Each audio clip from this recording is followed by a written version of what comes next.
2 solid disc of radius r and 2r rolls from the top of an incline without slipping. ठीक है, एक तो 2 disc है, solid disc है, अरे डिस्क सॉलिड ही होती है, ठीक है ना, सॉलिड डिस्क है, इसके अंदर जो है ना, इसके अंदर जो रेडियस है, ये सॉलिड डिस्क है, एक का रेडियस r है और दूसरे का रेडियस 2r है, rolls down from the top of inclined plane without slipping. कौन सी नीचे जल्दी पहुंचेगी? या फॉर्मूला क्या होता है एक्सेलरेशन नीचे का? g sin थीटा बाय में बीटा प्लस 1 होता है रोल करके नीचे आने का. बीटा पे डिपेंडेंस है, मास पे डिपेंडेंसी नहीं है, साइज पे डिपेंडेंसी नहीं है, रेडियस पे कोई डिपेंडेंस नहीं है.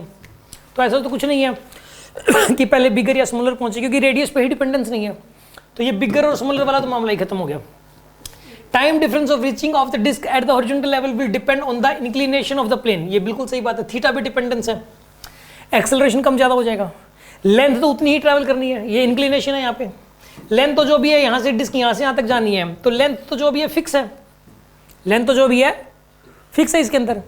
ठीक है, डिपेंडेंस किसके ऊपर है? यहाँ पे थीटा के ऊपर डिपेंडेंस है. थीटा अगर ज्यादा होगा तो एक्सेलरेशन ज्यादा, एक्सेलरेशन ज्यादा जल्दी पहुंचेगी. तो ये बिल्कुल सही बात है. Both the disc will reach at the same time.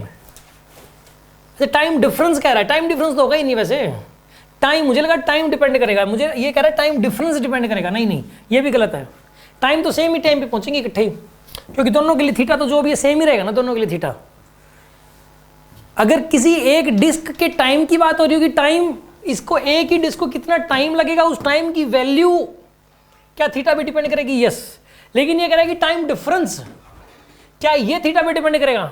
इसका आंसर है नो.